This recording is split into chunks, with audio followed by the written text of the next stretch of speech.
With most item drops, we tend to just mash through the claim item screen because it's always just some generic consumable item like potions and whatnot, but on very rare occasion you'll see it. That one item that will either change your life, or basically serve as nothing more than a gold star saying, "Lucky you, you somehow got this."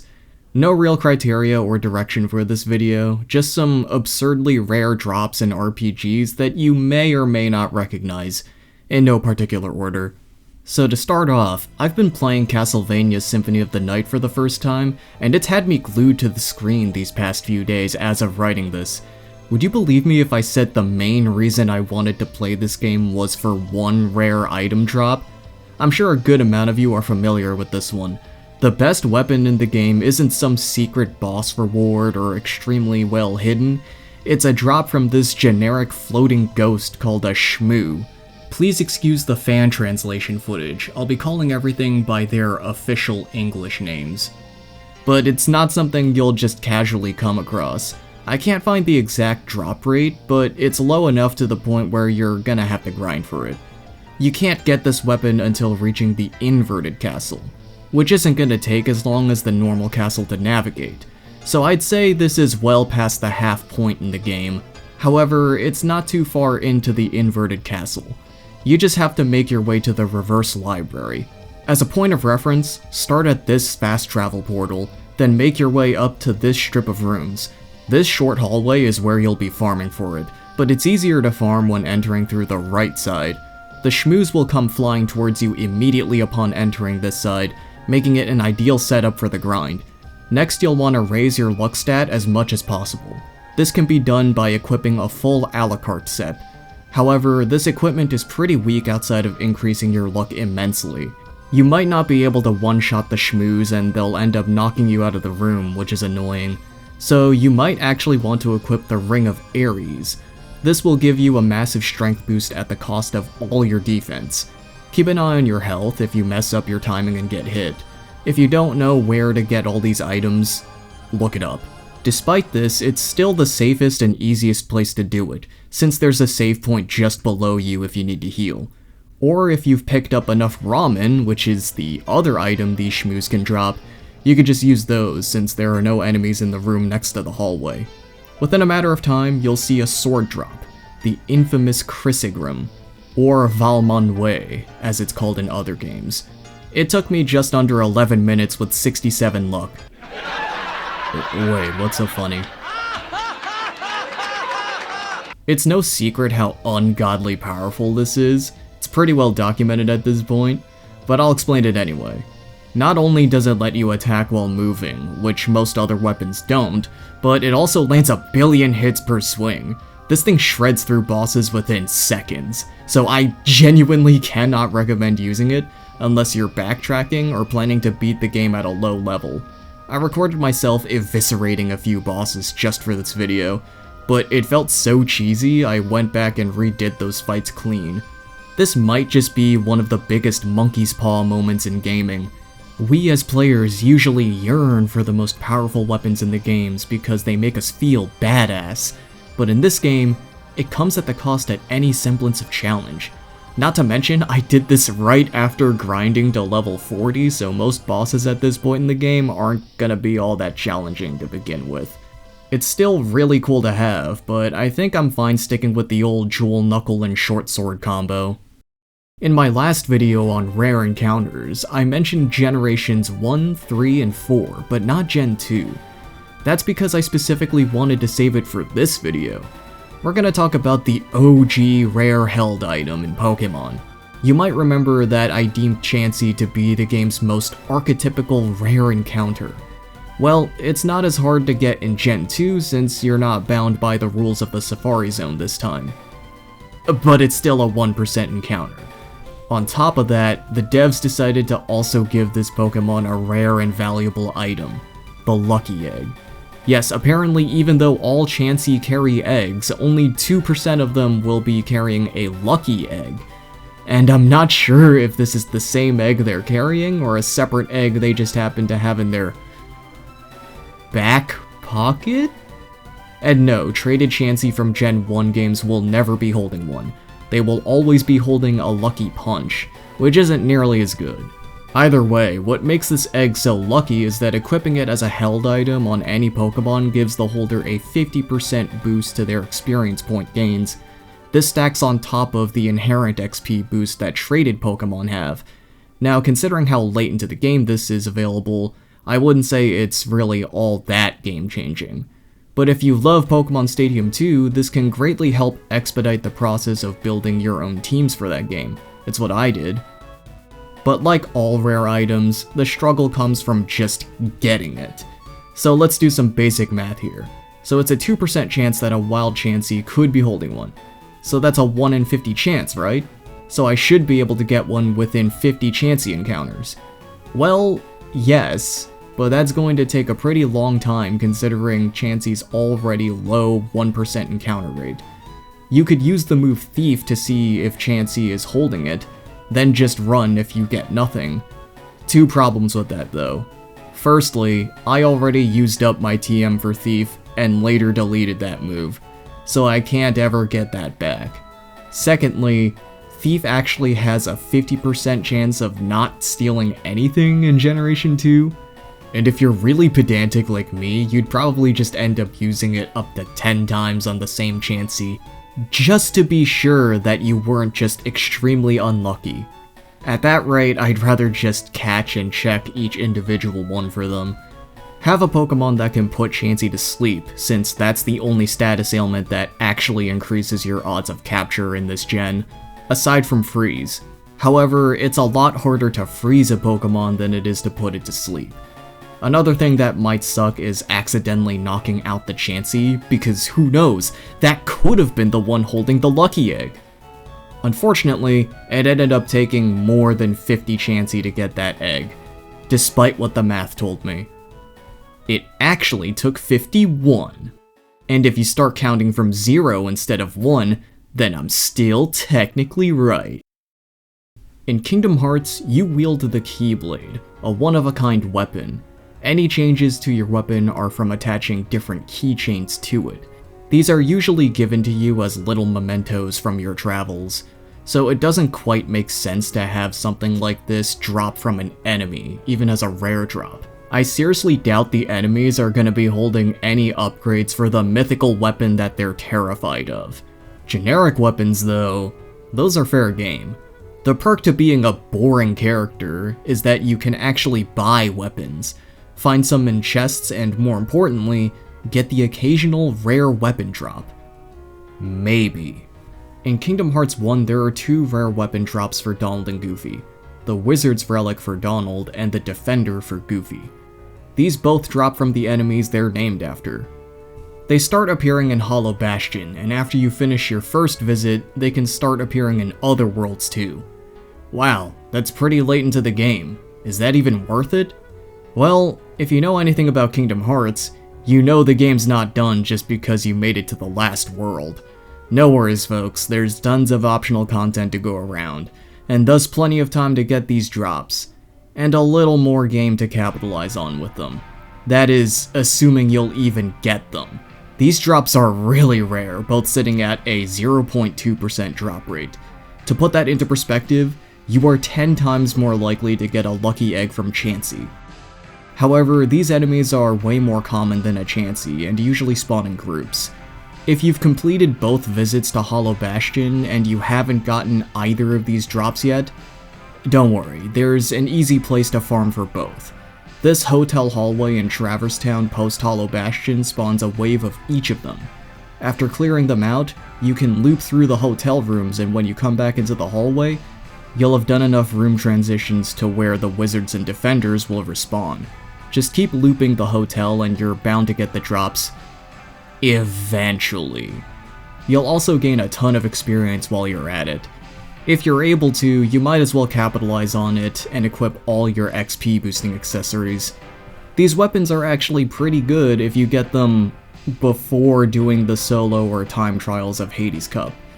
Both of those things are pretty tough to pull off at lower levels, so you might as well go through the grind before doing those. And you're pretty likely to get them while farming for all the synthesis materials, let alone synthesizing the best weapons. They have solid attack power and also increase max MP, which is really good in KH1. Goofy having more MP means he can use his MP gift skill more, and higher max MP increases the spell power for Donald. They are not the best weapons by any means, but being able to use enemy weapons is a really nice novelty. Kingdom Hearts 2 also has these kinds of weapons. Each of them gets a weapon dropped by a Heartless and one by a Nobody. But because Critical Mode starts you off with abilities that can greatly increase drop rates, I can't really say that they're all that rare. I always end up getting them at some point in my playthrough. So I actually asked my audience what examples they could think of for this video, and a whole lot of them were from the Final Fantasy series. It makes sense, but there are way too many examples to name. A few of you mentioned the Onion equipment set from Final Fantasy III. In short, it's the best equipment in the game for the default job class, which starts off as the worst but slowly becomes the best as you get closer to level 99. If you take item steals into account, which are totally separate from item drops, you have some crazy shit like the Twin Lance from Final Fantasy V. As the name implies, it attacks the enemy twice, per hand. So if you manage to steal 2 of them and equip them on your ninja, you're pretty set for the vast majority of the game. It's normally not a weapon you're supposed to get until way late in the game by the time it's kind of obsolete, and you only get 1. But I think the game that has the widest array of rare drops ranging from underwhelming to legendary status is Final Fantasy IV, which also happens to be my favorite one, so I'm going to talk about it the most.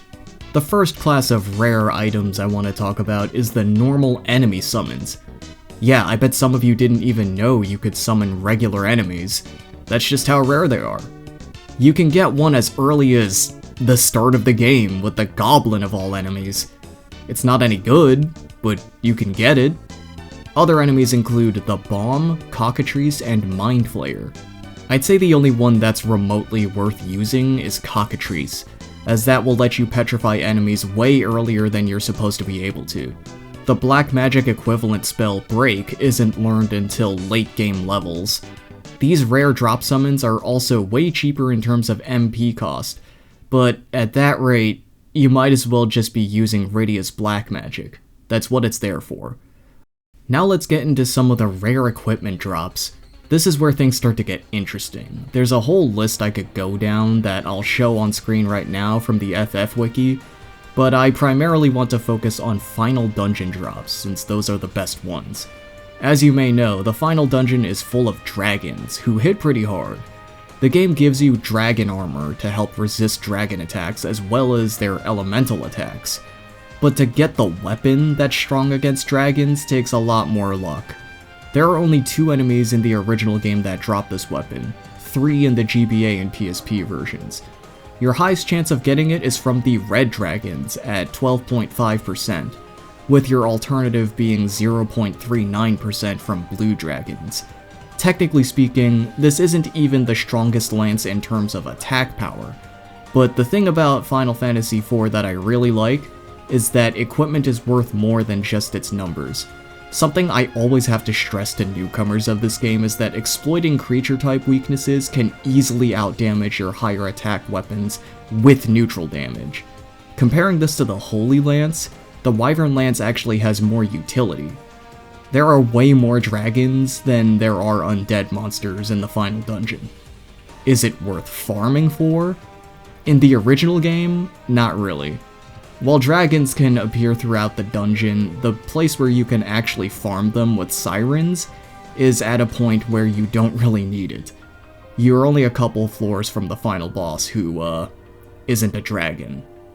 If you plan on doing the GBA or PSP's post-game content, I'd say it's worth having one, as there are a good amount of dragons in the Lunar Ruins.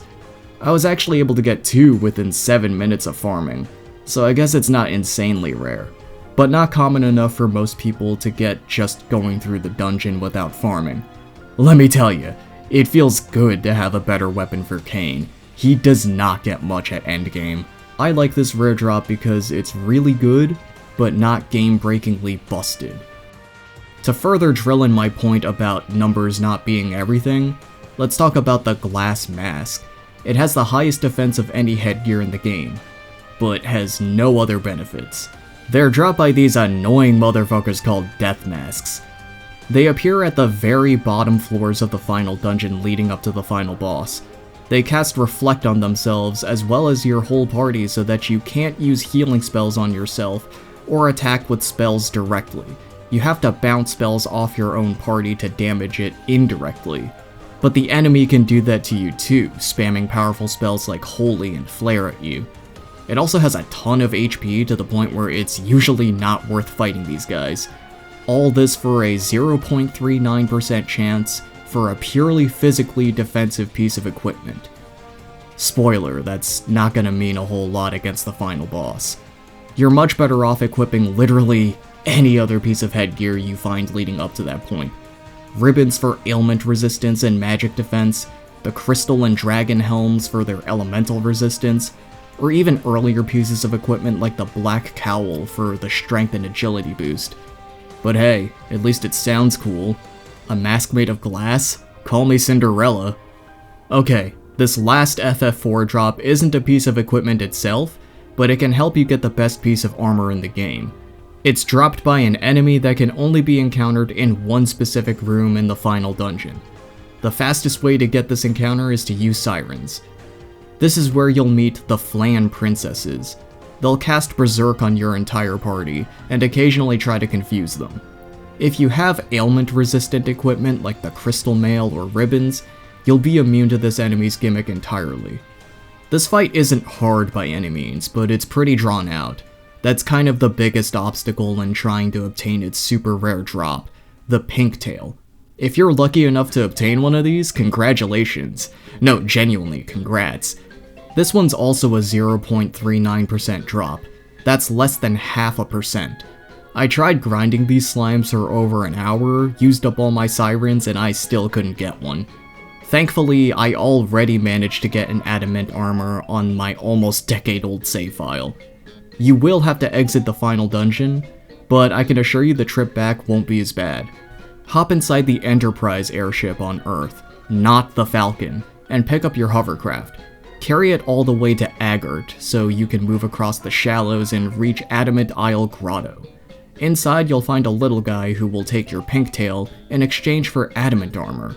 It gives an insane plus 15 to all stats, and resistance to pretty much all elements and status ailments. It's no ultimate weapon, but it's quite the worthwhile reward. Equip it to your favorite character to make them the coolest, most badass motherfucker in your party.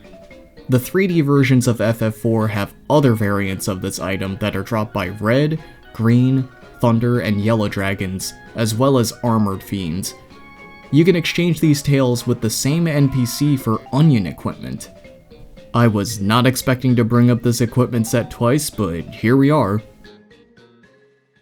Alright, I'll keep this one short and straight to the point. So the top rated comment on my community post asking for suggestions was the Sword of Kings from Earthbound. From what I can gather, it's the same drop rate as every other character's ultimate weapon, 1 in 128. So what in particular makes this weapon so special? Well, it's the ultimate weapon of Pooh, who normally fights with his fists. While he can equip some weapons, they're actually detrimental to him. Think something like the Monk from Final Fantasy I. The Sword of Kings is the only weapon that's actually beneficial to this character, thus probably making it the most valuable one to talk about. It's dropped by the Starman Super in Stonehenge base. Ideally, you want to equip the Casey Bat on Ness, and have your party's levels high enough to the point where you can insta-kill them on the field with a back attack. This bypasses the Casey Bat's low accuracy and only takes the weapon power into account. You'll have to draw one of them out towards you so you don't get jumped by a bunch of them. That's pretty much all any tutorial or wiki will tell you online. So I'll just link a dedicated tutorial in the description and we'll move on to our last entry. So, I really don't play Fire Emblem. I've played a few chapters of Path of Radiance, but aside from that, I don't have a ton of experience with tactical RPGs outside of Devil Survivor 1.